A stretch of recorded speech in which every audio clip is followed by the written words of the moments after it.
Baik, tanpa berlama-lama lagi, langsung saja saya berikan waktunya kepada Mas Fajrul Falah dan Mbak Lu'lu Nafisa. 30 menit, saya persilakan. Baik, terima kasih Bu Moderator Mbak Nitfa ya atas waktu yang diberikan kepada kami. Assalamualaikum warahmatullahi wabarakatuh. Selamat pagi Bapak Ibu penanggap, ada Elvida, ada Pak Fadli yang mewakili Pak Basnang. Terima kasih Pak Fadli. Kemudian ada Bu Supri, Ketua Tim Pengabdian Masyarakat kami di FKKMK UGM. Matur nuwun, Bu Supri sudah menyempatkan hadir walaupun masih di luar negeri. Nggih. Kemudian tak lupa juga kepada Dr. Hanggoro, Ketua Tim Pengabdian kami, sekaligus pembina kami di Yayasan KSS. Terima kasih Dr. Hengki sudah memberikan sambutan eh, pada acara pagi hari ini. Baik, Bapak Ibu, jadi nanti saya dan Mbak Lulu akan coba menyampaikan bagaimana sih latar belakang buku ini dibuat dan juga isinya itu apa saja, gitu. Karena kan tema pada pagi hari ini kaitannya sama bedah buku. Apakah share screen saya sudah terlihat, nggih? Sudah? Oke. Baik, eh, jadi Bapak Ibu, kami menamakan buku kami ini adalah Trias UKP. Nah, UKP itu singkatan dari Kesehatan Persorangan. Kemarin saya diskusi dengan Bu Dina dari Kementerian Kesehatan. Matur nuwun Bu Dina sudah hadir juga pada pagi hari ini. Jadi memang kami terinspirasi dari Trias UKS ini. Kemudian memunculkan konsep Trias UKP gitu. Walaupun kemarin sudah kasih masukan juga itu sama Bu Dina.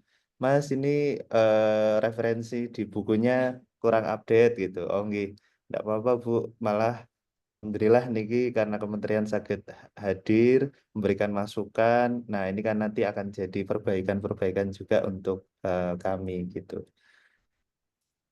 Nah, jadi pada pagi hari ini kami akan menyampaikan beberapa hal dari mulai latar belakang, Trias UKP sebagai solusi, manajemen pesantren sehat, cerita inisiasi di salah satu pondok pesantren di Sleman, kemudian bagaimana roadmap strategi dan kolaborasi pentahelik yang selama ini kami lakukan, website KSS, dan mohon maaf harus satu lagi ya, yang ketujuh yang terakhir nanti yang Mbak Lulu sampaikan adalah terkait isi buku Trias UKP itu ada apa saja.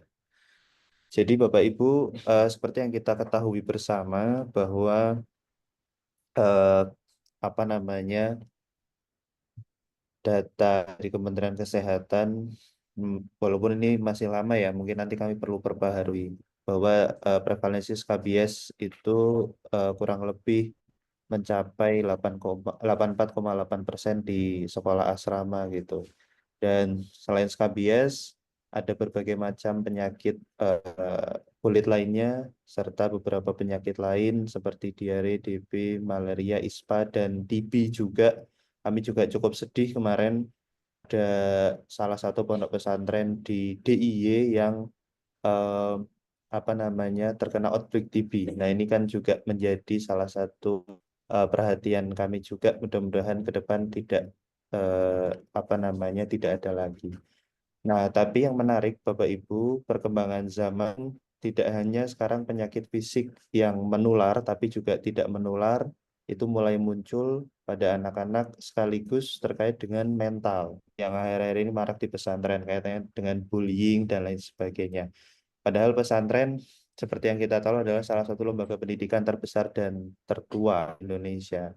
Bahkan eh, Gajah Mada sendiri saat ini usianya baru 70-an tahun. Kalau itu si pondok pesantren sudah ada yang ratusan tahun gitu.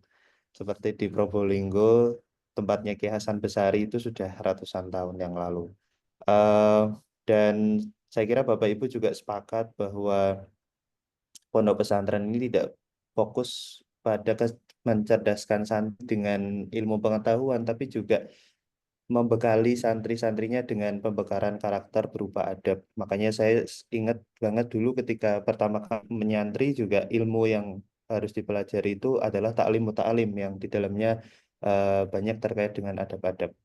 Nah, namun saya aspek kesehatan belum menjadi perhatian. Padahal Kementerian Kesehatan, Kementerian Agama sudah memberikan regulasi terkait dengan Poskes tahun 2013. Kemudian sudah ada pedoman pesantren sehat tahun 2019.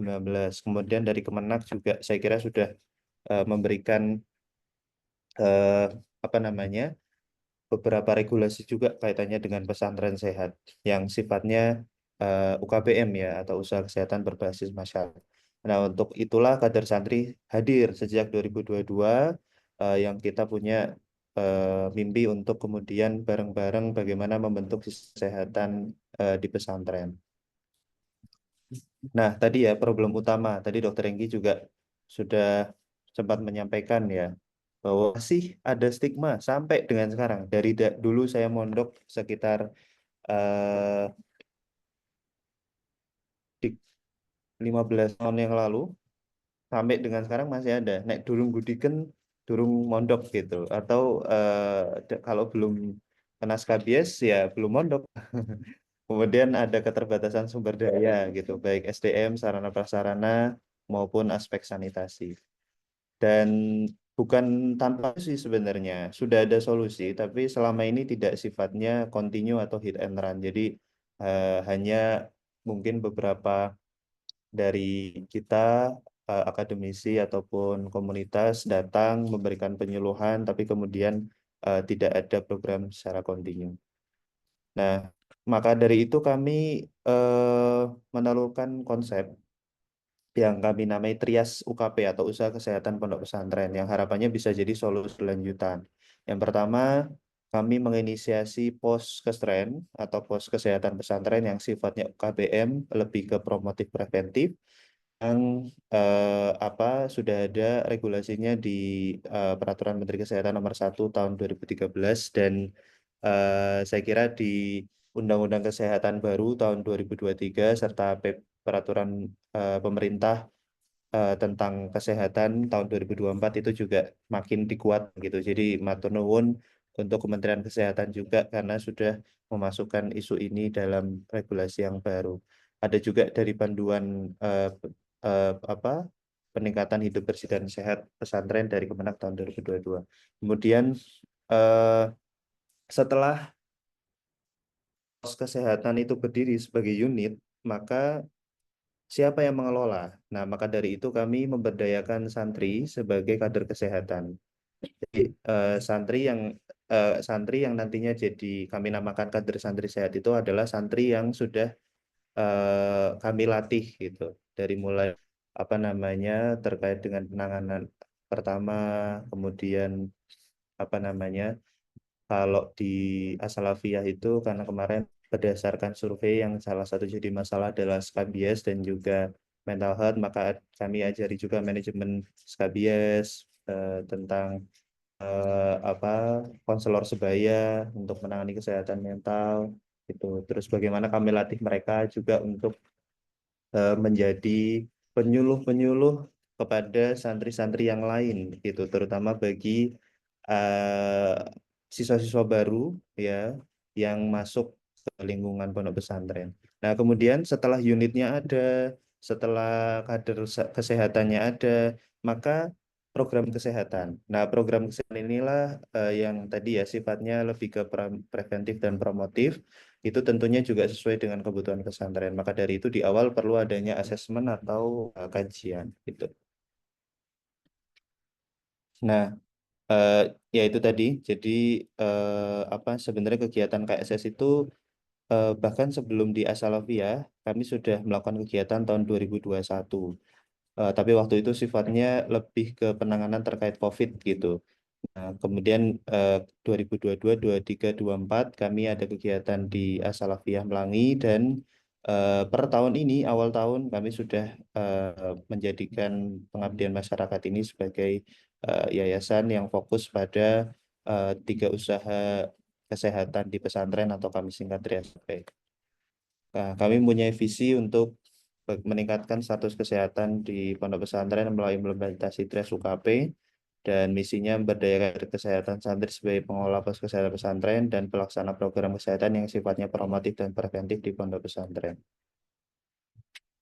Eh, Kemudian kami menuangkan beberapa konsep Trias UKP ini perjalanannya menjadi manajemen pesantren sehat yang terdiri dari penetapan masalah prioritas melalui asesmen, kemudian bagaimana setelah setelah mengetahui masalahnya apa, ditetapkan prioritasnya apa, kemudian kita apa namanya membantu brainstorming pengasuh, pengurus pesantren sekaligus kader kesehatan untuk melakukan perencanaan-perencanaan program tadi.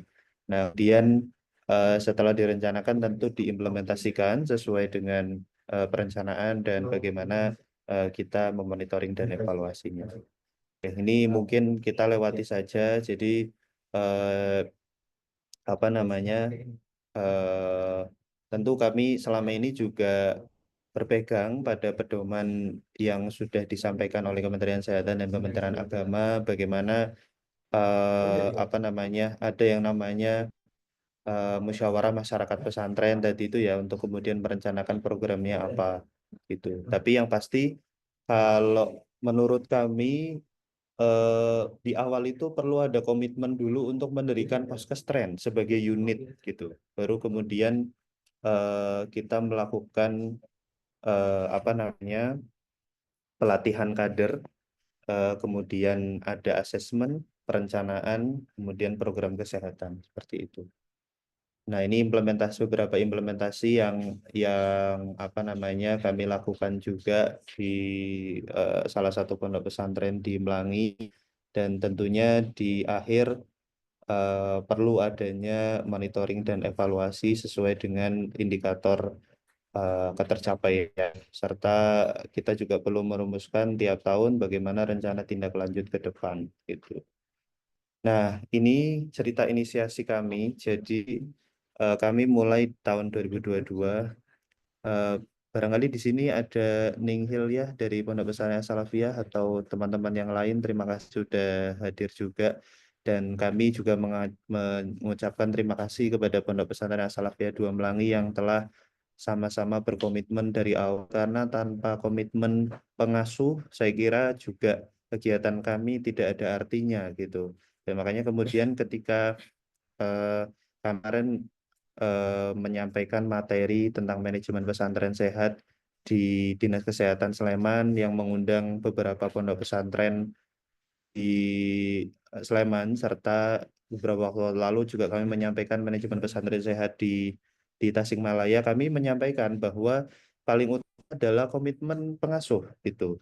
Bahwa tanpa komitmen pengasuh program apapun sebaik apapun kalau tidak ada feedback yang bagus ya mohon maaf kemungkinan akan tidak berjalan secara kontinu gitu. Nah, ini kami di Melangi, ini Bapak Ibu gambaran sendiri ini unit Poskestren yang ada di Melangi. Jadi eh, dijadikan UKS juga sih. Jadi kalau pagi namanya UKS, setelah itu apa namanya namanya Poskestren gitu ya ketika madrasah. Tapi ya jadi satu. Jadi ini kami menginisiasi bersama, kami memberikan apa namanya melalui dana hibah tadi bantuan-bantuan juga untuk mengisi sarana prasarana agar standar. Bahkan alhamdulillah Bapak Ibu saat ini di Poskestren sudah ada satu perawat dan satu apoteker. Itu juga merupakan komitmen perlu diapresiasi dari Pondok Pesantren Salafiyah 2 Melangi. Nah, kemudian apa namanya kami melakukan pemberdayaan di tahun kedua dan ketiga kami lebih fokus ke dua masalah prioritas tadi karena di tahun 2022 kami survei kepada seluruh santri, kami survei lingkungan dan lain sebagainya, menemukan problem utama adalah skabies dan juga kesehatan mental. Maka kami melatih kader berjumlah 40 orang itu untuk difokus kepada eh, manajemen skabies dan juga konselor sebaya gitu. Dan tentu di tahun keempat, tahun ini kami terus berkomitmen melakukan pendampingan dan penguatan kegiatan Tres UKP dan berharap bisa menjadi percontohan di As-Salafiyah 2 Melangi ke depannya. Nah, nah ini yang tadi saya ceritakan. Jadi kurang lebih gambaran bagannya seperti ini. Kami melakukan asesmen, memberikan fisik, ternyata menemukan beberapa permasalahan skabies, maka kami latih kader untuk menjadi kader skabies dan kader kesehatan mental atau sebaya itu. Yang kader ini juga kita latih untuk bagaimana memanajemen pesosren sebagai unit ya, dan tentunya meminta juga kerjasama dari Puskesmas untuk memberikan pengawasan dan pendampingan gitu. Dan kader skabies ini melakukan monitoring, kemudian apa namanya, tentu action plan lain yang kemarin sudah kami lakukan gitu. Nah, ini roadmap kami selama 10 tahun ini sudah sejak 2022. Mohon doanya juga mudah-mudahan kami bisa terus berkembang dan tentu kegiatan Trias UKP bisa diduplikasi di beberapa tempat lain baik di Sleman, Yogyakarta maupun di seluruh Indonesia. Eh, Ya, jadi untuk strategi tindak lanjutnya tentu kami akan terus memberikan penguatan Triasoka BDS ya Melangi, salah satunya juga dengan digitalisasi gitu. Kami sudah membentuk website juga, di sana ada beberapa pembelajaran yang bisa diakses, ada buku kami yang kami tulis, buku pertama di tahun 2023 ada di website, beberapa video pembelajaran yang ada di YouTube kami juga sampaikan di website gitu, dan beberapa publikasi kegiatan yang lain. Kemudian tentu, nah ini yang menarik Bapak Ibu, barangkali ini nanti akan jadi diskusi juga. Jadi pesantren ini kan sifatnya lebih ke promotif preventif karena UKBM. Nah, tapi eh, kemarin diskusi dengan pengasuh pengen bikin klinik kesehatan gitu. Nah, ini juga kalau kami sih kemarin menyampaikan konsepnya begini. Apabila berdiri klinik kesehatan di pondok, maka itu harus diletakkan di luar di luar pesantren karena juga nanti bisa apa namanya menampung kapitasi dari masyarakat sekitar gitu. Poskesrennya tetap ada di dalam pesantren. Jadi eh, upaya kuratif dilakukan oleh klinik kesehatan dan juga puskesmas, tapi upaya promotif preventif tetap dilakukan oleh poskesren dan juga kader-kadernya gitu. Nah, terus kemudian kami juga rencana yang ini mohon doanya mudah-mudahan lancar, antara bulan Agustus atau September kami akan melakukan workshop Trias UKP dan inisiasi di tempat yang lain termasuk barangkali di Jawa Tengah. Nah, tentu kami eh, juga apa namanya tidak bisa berjuang sendiri, maka dari itu terima kasih atas dukungan selama ini dari Dinas Kesehatan Kabupaten Sleman, Pak Cahya Prihantama dan juga tim. Kemudian ada juga dari Pak Ahmad Fauzi dari Kementerian Agama Sleman dan juga tim dari Puskesmas 2 Gamping juga, matur nuwun Bapak Ibu, seperti juga organisasi masyarakat lain yang selama ini mendukung kegiatan kami. Nah, ini kami menyampaikan policy brief ya waktu tahun kemarin ke Bapak Kepala Dinas Kabupaten Sleman gitu. Nah, ini website kami Bapak Ibu, silakan nanti dapat diakses www.kadersantrisaya.com. Barangkali minta tolong Mbak Nitfa atau Mbak Muti bisa share juga di kolom chat untuk apa alamat websitenya biar nanti Bapak Ibu yang hadir bisa mengklik. Silakan bisa dikunjungi. Di sini tadi saya sampaikan di bagian artikel dan publikasi ada buku kami yang pertama, kemudian ada juga YouTube terkait dengan apa namanya kegiatan-kegiatan kami, terutama apa namanya, yaitu beberapa pembelajaran yang selama ini kami ajarkan ke para santri gitu.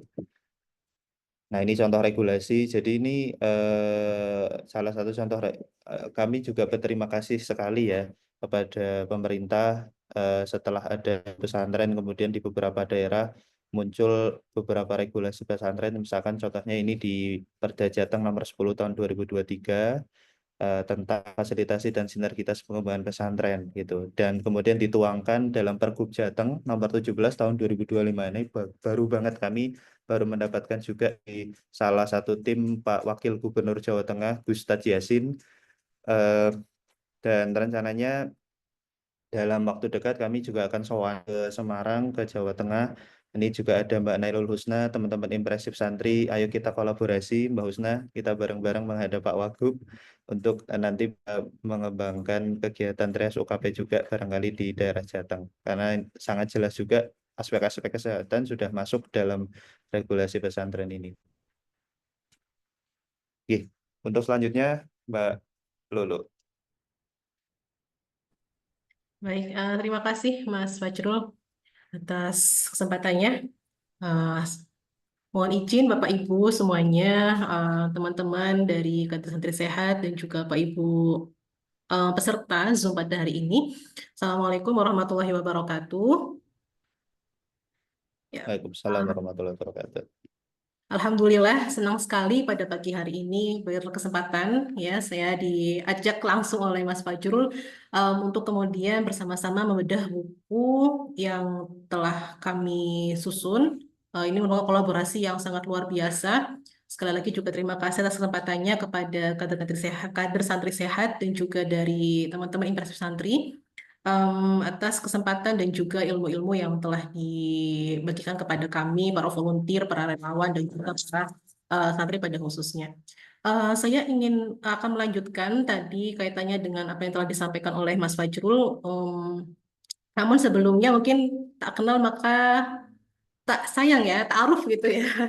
Saya mau izin perkenalan dulu. Mungkin kalau Mas Fajrul sudah banyak yang kenal, tapi mungkin kalau saya, siapa sih saya gitu ya? Mungkin masih banyak yang baru pertama kali ini bertemu atau berinteraksi dengan saya. Jadi nama saya Lulu Nafisa. Saya dosen di jurusan Kesehatan Masyarakat Fakultas Ilmu-Ilmu Kesehatan UNSUD di Purwokerto. Saya juga merupakan salah satu apa ya bersama Mbak Husna ya tahun 2017 kami menginisiasi berdirinya Impresif Santri. Jadi kalau di DIY mungkin itu ada kader santri sehat. Nah kalau kami memang base-nya itu di Semarang. Jadi ada apa kita namanya kita LSM ya atau NGO Impresif Santri berdiri dari tahun 2017. Namun memang seperti halnya mungkin ya yang dirasakan oleh teman-teman dari LSM dari NGO memang up and doors-nya luar biasa. Jadi terima kasih juga kepada KSS ya yang telah mengundang kami untuk berkolaborasi. Jadi em, nah untuk buku ini, buku Trias UKP ini nanti ada 3 bab utama Bapak Ibu semuanya. Ada unit poskestren, ada kader kesehatan, dan juga ada program kesehatan. Nah, ini kami masih PO nggih, pre-order nanti terakhir hari Minggu nopo nggih. Nanti monggo Bapak Ibu yang tertarik, yang berminat, monggo untuk segera klik link untuk pesanannya. Nah, next. Nah, ini adalah bedah buku, kalau nggak salah yang kedua ya, Mas Fajrul ya, untuk bedah buku Trias UKP-nya. Yang pertama kayaknya yang kemarin yang dengan Puskesmas Tasik ya, maupun itu. Nah, nanti semoga Bapak Ibu semuanya mungkin ya barangkali ada yang berminat lagi untuk pengen tahu lebih dalam tentang bedah buku Trias UKP, nanti bisa juga mungkin kontak kami ya, kontak kader santri sehat ataupun juga kontak Mas Fajrul langsung kaitannya dengan bedah buku Trias UKP. Next. Nah, ini mungkin banyak yang penasaran apa saja sih isi atau konten dari buku Trias UKP ini. Jadi ada 3 bagian tadi, ada bagian pertama tentang unit poskestrennya. Jadi ternyata masih banyak yang belum tahu dari hasil pengalaman saya sendiri selama menjadi akademisi ya, menjadi dosen kan memang kami ada kegiatan dari dalam perguruan tinggi. Salah satunya adalah pengabdian kepada masyarakat dan memang fokus saya seringnya ke madrasah ataupun juga ke pondok pesantren. Nah, dari beberapa kali berinteraksi atau bersilaturahim dengan para pengasuh, para guriyah, ning, dan sebagainya itu memang ternyata masih banyak yang belum mengenal atau belum tahu apa itu poskestren. Padahal tadi yang telah disampaikan oleh Mas Fajrul, regulasinya itu sudah dari tahun 2013. Tapi ketika tahun kemarin, tahun 2022, saya berkesempatan untuk berkegiatan di salah satu poskestren di Banyumas ini, itu ternyata itu adalah salah satu-satunya poskestren di Banyumas. Itu ada poskestren Darussalam di Tukuhwalu, mungkin Bapak Ibu barangkali ada yang tahu ya. Dan itu juga tadi betul saya sepakat dengan apa yang Mas Fadil sampaikan bahwa keaktifan atau berdirinya poskestren itu juga sangat apa namanya sangat dipengaruhi oleh komitmen dari pengasuh, dukungan penuh dari pengasuh. Nah, kalau yang tadi Kak, mungkin kalau Mas Fadil yang di Melangi ya, kalau yang kemarin saya yang di sini itu, dan ternyata berdirinya poskesren itu juga ternyata berangkat dari adanya COVID tahun 2019-2020 itu, kemudian dari poskesren, dari pesantren tersebut ada inisiatif untuk mendirikan poskesren. Itu juga berangkat dari tadi adanya salah satu nuriyahnya itu atau ningnya itu adalah dokter. Jadi ningnya dokter, kemudian santrinya tuh juga kebetulan banyak yang mahasiswa kesehatan, jadi akhirnya itu bisa kemudian berdiri poskestren. Tapi untuk pesantren lain tuh banyak yang belum bisa mendirikan poskestren. Nah, itu tadi ada untuk bab ini nanti ada pendahuluan, ada dasar hukumnya tadi telah disampaikan ya, pada ada Permenkes untuk poskesrennya. Kemudian langkah-langkah pembentukan. Nah, ini juga kemarin kan harusnya untuk langkah pembentukan itu kan ada beberapa langkah yang harus dilalui gitu. Tapi memang dari beberapa poskesren yang pernah saya observasi, kemudian saya tanya-tanya ya, saya diskusikan itu, kebanyakan itu berdiri sendiri. Artinya eh, ya dari pesantrennya sendiri. Jadi belum ada pembinaan atau tidak melalui tahapan diskusi dengan puskesmas setempat. Makanya kemudian salah satu temuannya atau salah satu apa namanya evaluasinya adalah belum ada pembinaan ya atau pendampingan langsung dari puskesmas. Padahal kalau di aturannya itu kan minimal 2 kali dalam setahun itu ada pembinaan langsung dari puskesmas itu supaya ya tadi apa namanya kegiatan-kegiatan atau program kesehatannya itu bisa lebih terrealisasi dengan baik. Jadi ada langkah-langkahnya, tadi ada nanti ada SMD, ada survei mawas diri, kemudian ada MPP untuk kemudian memetakan bersama-sama masalah kesehatan apa saja yang ada di pesantren tersebut, kemudian sumber dayanya ada apa saja, ada sarana prasarana apa saja dan sebagainya. Nah, next, kemudian di bab yang 4 nanti ada pembinaan dan pengorganisasian. Ini yang kemarin juga kami temukan juga ternyata tadi apa pesantrennya poskesternya ini lebih ke ya ada, tapi untuk pembinaan tadi masih sangat minimal dari pasien ke setempat ya karena kan tadi idealnya kan harusnya kalau di peraturannya itu minimal 2 kali setahun ada pembinaan. Kemudian pengorganisasian itu juga nanti sangat penting ya, apalagi kemudian kaitannya dengan SDM dan juga pendanaan untuk kegiatan poskestren itu. Kalau yang pernah saya jumpai itu, kalau yang mereka ada yang aksa ya, ada yang bentuknya asuransi, tapi kalau ini juga ada yang digabungkan dengan apa namanya syariah ya, atau bulanan SPP. SPP para santri itu juga ada, jadi digabungkan di situ, tapi nanti ada sekian persen atau berapa nominalnya itu khusus untuk anggaran kesehatan tuh. Tapi ya itu belum semuanya kemudian bisa terrealisasi di pesantren yang ada di Indonesia. Kemudian kolaborasi dan kemitraan. Sebetulnya ini kan yang kita harapkan ya ada kolaborasi dan kemitraan untuk poskestren, ada bisa dengan berbagai pihak, dengan LSM, dengan pemerintah, ataupun juga dengan organisasi masyarakat, atau juga mungkin dengan para akademisi di perguruan tinggi. Karena kan kami juga ada kewajiban untuk kegiatan pengabdian kepada masyarakat, kegiatan penelitian ya, dan itu kan banyak yang kemudian sudah menggandeng apa pondok pesantren. Kemudian penyelenggaraan kegiatan poskestren ini nanti ada kegiatan ada beberapa ada promotif, preventif, kuratif dan kemudian juga ada tambahan kaitannya dengan kesehatan mental dan isu-isu perilaku yang lainnya. Kemudian pembiayaan kesehatan, lalu indikator keberhasilan poskestren. Jadi banyak yang kalau yang pernah saya jumpa itu banyak yang sudah berdiri, ada beberapa yang sudah berdiri sudah aktif, namun memang kemudian kegiatan evaluasinya itu belum terlaksana. Nah itu kemudian perlunya nanti kaitannya dengan teman-teman di pesantren itu bisa lebih memahami apa itu poskestren. Next. Nah, kemudian salah satu unsur atau pilar utama dari survive atau keberlanjutan dari Poskes itu adalah kader kesehatan. Ada juga yang menyebutnya dengan santri husada. Yang kemudian nanti sebetulnya ada bisa diarahkan kedua dua hal, bisa santri husada ya, atau juga nanti bisa ke kader atau santri siaga bencana. Itu sebetulnya sudah diatur juga di regulasinya, tapi tadi sekali lagi mungkin karena belum sosialisasi regulasinya yang mungkin belum begitu masif, atau mungkin juga komitmen atau perhatian ya dari pondok pesantrennya masih belum maksimal, jadi akhirnya mungkin implementasinya atau penerapannya belum bisa terlaksana di semua pondok pesantren.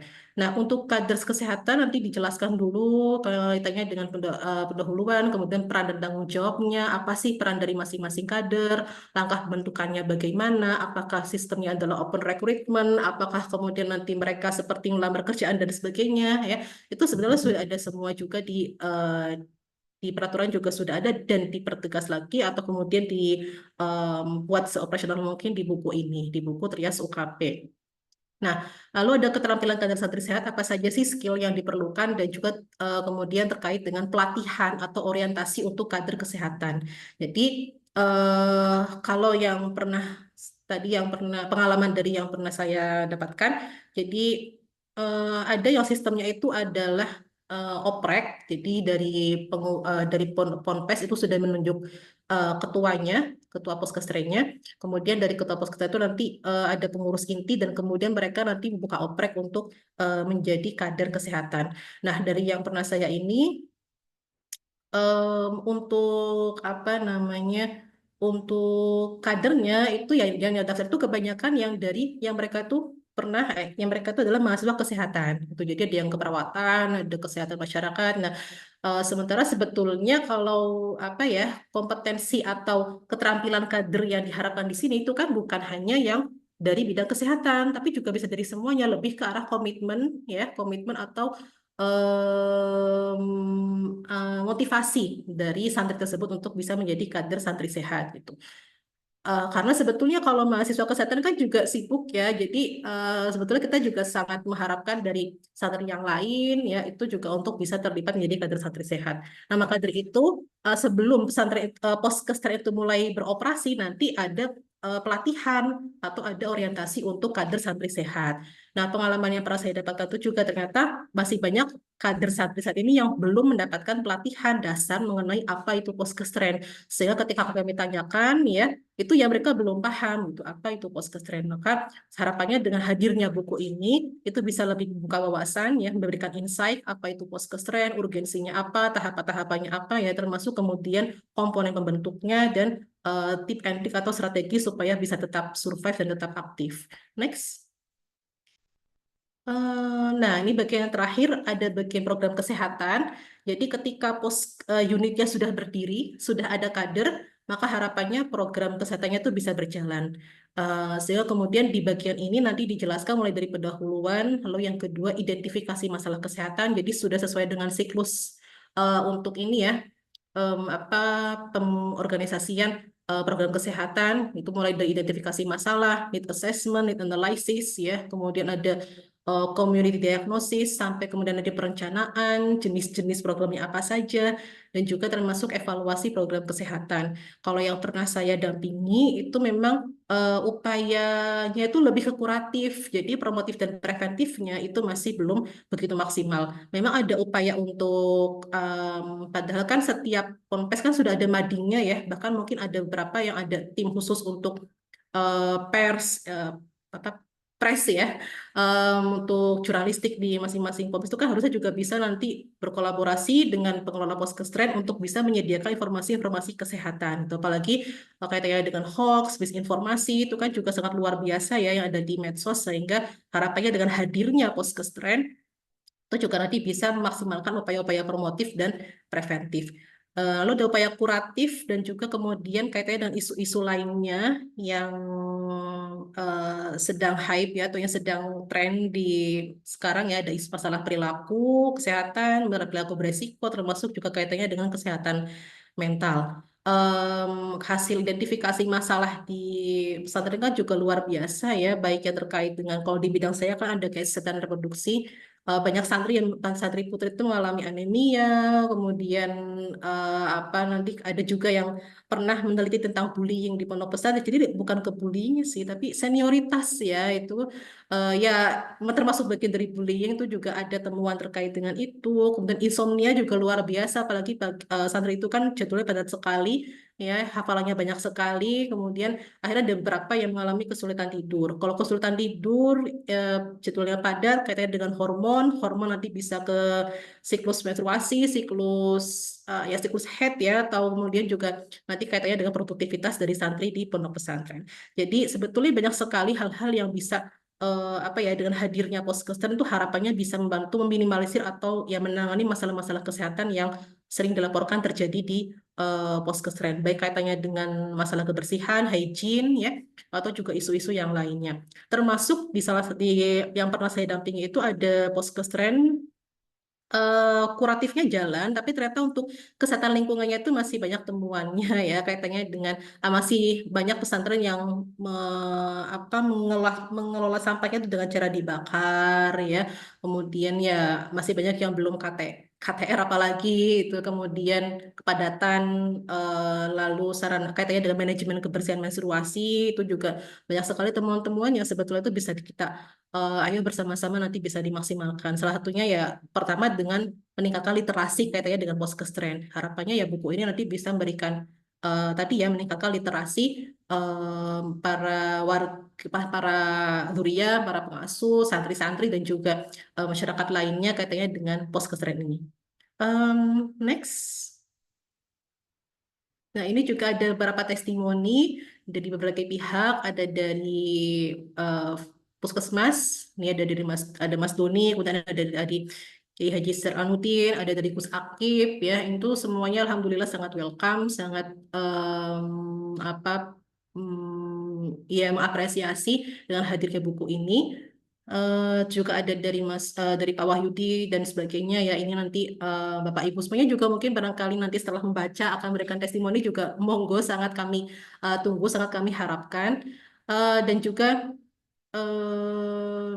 next tuh. Nah, mungkin tadi ya yang menyambung tadi juga yang disampaikan oleh Mas Fajrul nanti katanya dengan kolaborasi dan sebagainya, memang kami sangat mengharapkan banyak dukungan ya dari Bapak Ibu, dari mungkin Mas Mbak, kakak adik yang hadir di sini semuanya. Karena sebetulnya PR kita masih banyak ya. PR kita masih banyak, namun ya SDM, pendanaan dan sebagainya itu juga mungkin akan sangat apa ya, akan sangat membantu ketika Bapak Ibu semuanya bisa memberikan dukungan baik dukungan moral ataupun juga dukungan material dan yang lainnya. Mungkin demikian dari saya, Mbak Nitfa. Baik, terima kasih banyak Mbak Lulu dan Mas Fajrul juga. Tadi luar biasa ya.